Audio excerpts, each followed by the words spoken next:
Hi, I'm Sharice Taylor, and I am the creator and host of the Time Matters Facebook page and podcast. And today, my guest is Racquel Oden. She is the head of national sales at JP Morgan Chase Consumer Banking. I want to thank you so much for taking time to speak with me today. Good morning, and thanks so much for having me. I'm so excited to be on the podcast today. I've heard such wonderful things about your podcast, and I'm really honored that you've included me in the conversation. Great, thank you so much. So I wanted to know, share a little bit about your background and what did you dream about as a young girl?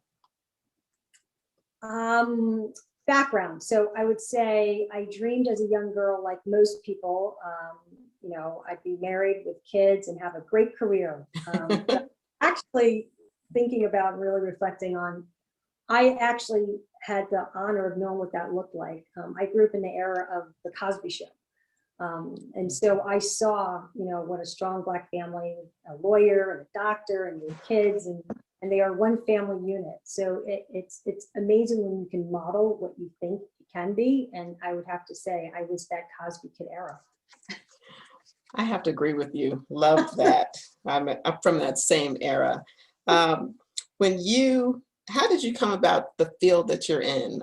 You went to James Madison University, and living here in Virginia, I am aware of James Madison. Prior to coming from California, I've never heard of James Madison University. So tell me a little bit about your education background and how that got you to your role today.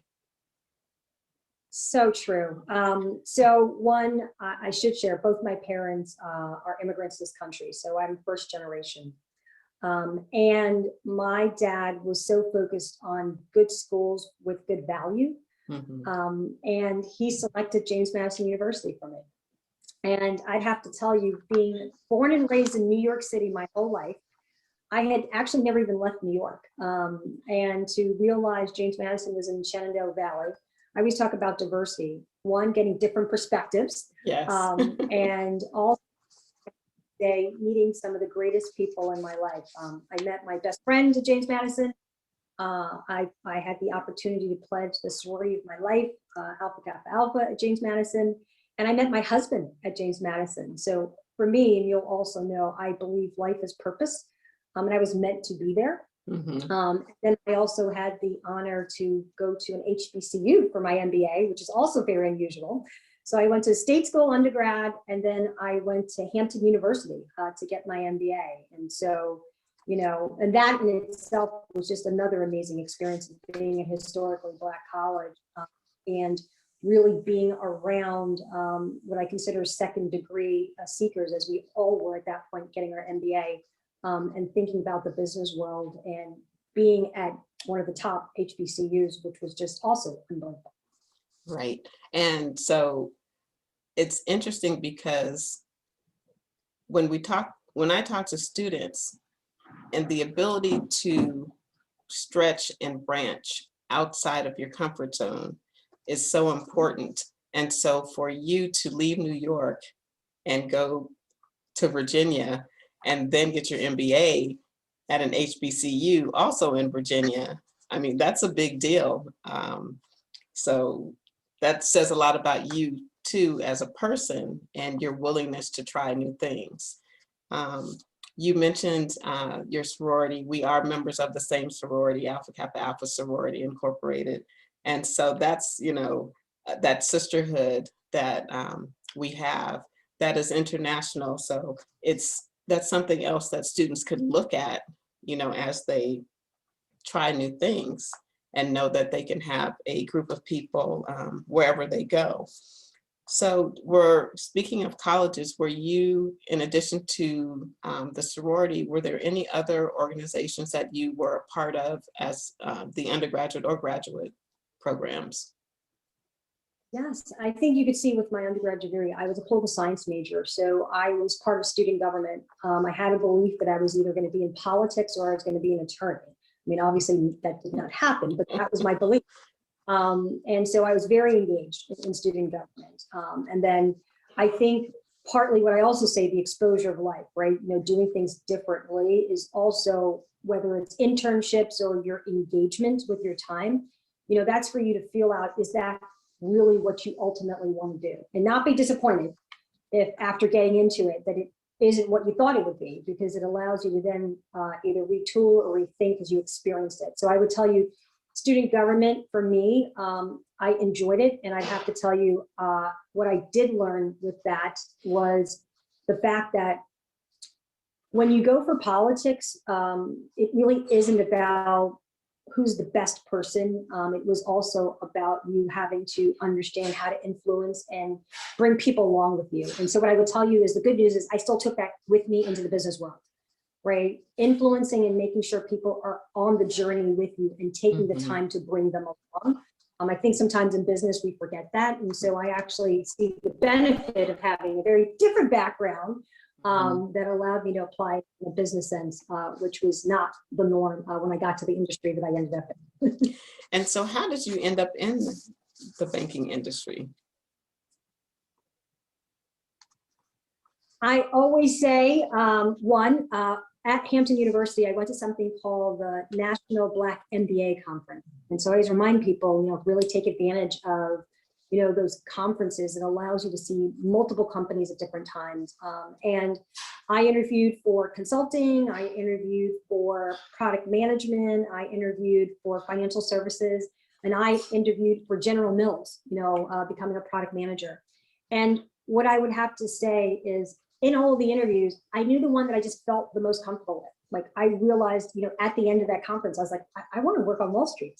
And when I actually had the opportunity to select between the different firms, I was very focused on picking that right firm, because that first job either gives you great experience or an amazing brand name on your resume, right? And you're going to go for either or. And I was going to go for both, fortunately. And my first, you know, opportunity came for working at the time for Morgan Stanley, which was a top investment banking firm. And they selected me to join their equity training program. And so it was a win-win. I could be on Wall Street, work for a top tier firm, and be in a training program. And I always tell people, training programs are the greatest way to enter an organization. Because as you can see me with a background in political science, I'm a general. So you don't have to pick a major right away. You get to learn the organization and rotate every 3 to 4 months, really still allowing you the opportunity to figure out where you think your fit is best. And so with those opportunities, I think encouraging students to do internships, and then, although in this environment today it's a challenge, but having opportunities to shadow someone or interview someone to find out how to maximize your time, you know, in those different areas. And like you said, you interviewed with different companies that showed you a variety of opportunities, but you, in that process, I think is, I was going to say, in that process, you said it, you know, exactly right, which is exposure can be in a formal interview process, but I love what you're saying, which is in this environment, and let's accept where we are, it's still just about getting to know what people do day to day. And I love, you know, I have so many students that meet with me now asking, you know, in COVID, there's less internships, but the intent of it is really shadowing for a day. And you've got a network of folks that you can be asking questions of, and getting to know different industries by interviewing and coffee chats. Like, I'm a big supporter of the virtual, and don't let this time be a moment where you feel like you still can't learn. And I will tell you, people are really willing. I mean, you know, everyone's technically home, right? So they have a little bit of virtual coffee chats, and they don't have to meet you somewhere. And be clear about your ask. You know, in this environment, you know, it's hard to get internships, but I still want to explore career opportunities, because this is just a moment in time. You know, 6 months to a year, you know, we will be back to some level of whatever the new normal is. And important not, you know, take this as it's impossible to get to know industries and people. So I like that you said that, because it's really important. And sometimes students will get stuck in the negative of the poor me and, I can't do this, I can't do that. But meanwhile, other people are doing it and they're making it happen. And so I think it's important that you share that information. Can you talk about social media impact? Your thoughts on it in relationship to going into the workforce, if you're interviewing someone on your team, what do big companies really look for, and what is that impact, whether it's positive or negative? Yeah. I always say, control your brand, and you own it from day one. Two things: protect your credit with all of your heart, and protect your brand. I will tell you, all companies today consider that as what I call basic due diligence on candidates that we interview. Absolutely, your social media is part of it. You put it out to the public, good, bad, or indifferent, so it's public domain, and they will absolutely look at that. And so I tell students from high school how important it is to be careful of what you do in social media, because it sounds fun and it's no biggie, but as time goes on, it's like a track record of your life, and it doesn't go away, right? It gets captured and keep it. And so I think what's important about that is being conscious of what you put out there. People are young, so they're going to do fun things as young people. So don't take away from what I'm saying that you can't have fun on social media, but you want to make sure it's not inappropriate behavior, right? If this were to hit the cover of the New York Times, if your parent was looking at this, and I know students take this, think through that, but if my parents looking at this, would have passed the snuff test. Even Snapchat, where it only went up for 1 second, and I think we've seen many versions of that. And so, people get, it is a society where social media is core and part of who we are and what we do. But do realize, as an adult, there are going to be things that you don't want to have to explain. And to take away from the great work and the great product and who you have become, 3 years later. Right. But it's real. I'm just telling you, social media is real with companies, and we do look at it. So for your company in particular, would you recommend students still doing a business degree focus, or that the general masses could enter the industry as you did as a political science major or a general major? I would say, listen, I think your focus should be where you feel comfortable and you really feel like, you're going to have a great degree. So I always start there.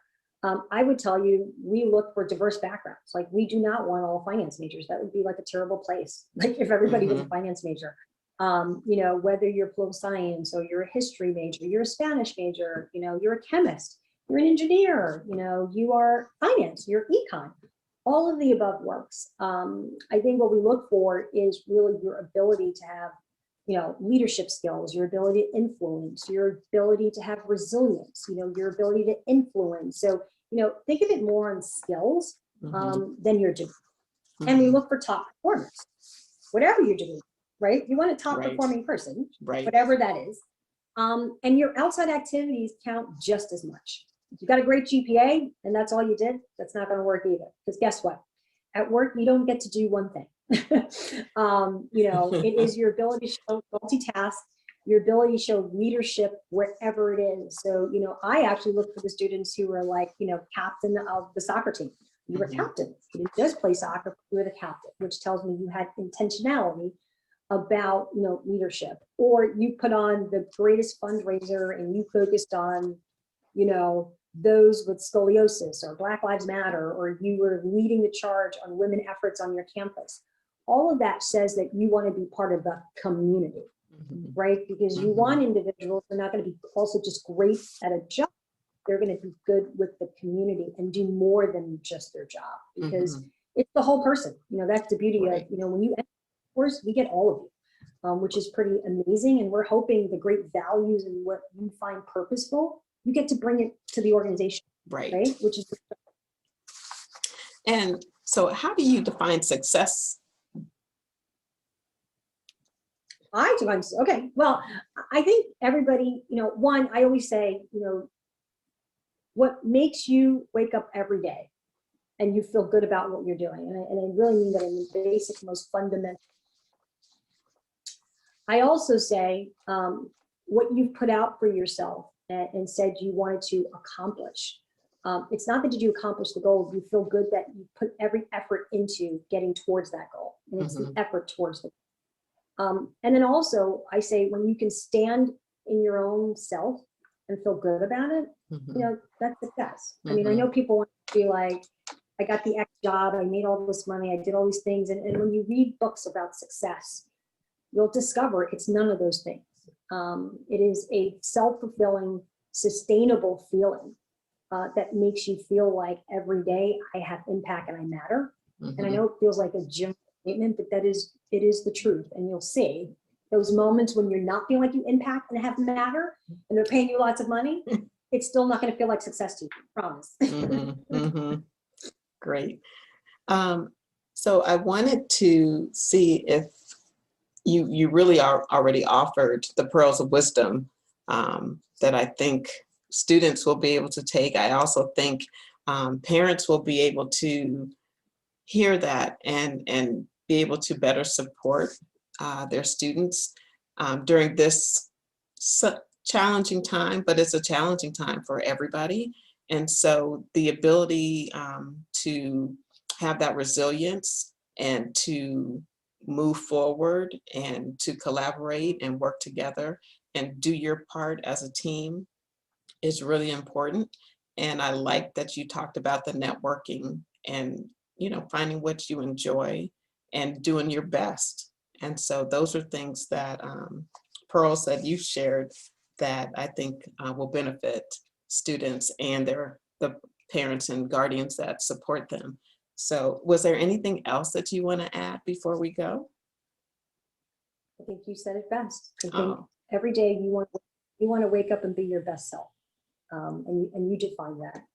And living with purpose is an honor, but living with purpose shouldn't be something where you're making a choice. And what I love about this generation, you've taught us that purpose matters. And I have seen and have been so impressed with the engagement of this generation of wanting to make the world a better place, to make this country a better place, and living beyond self.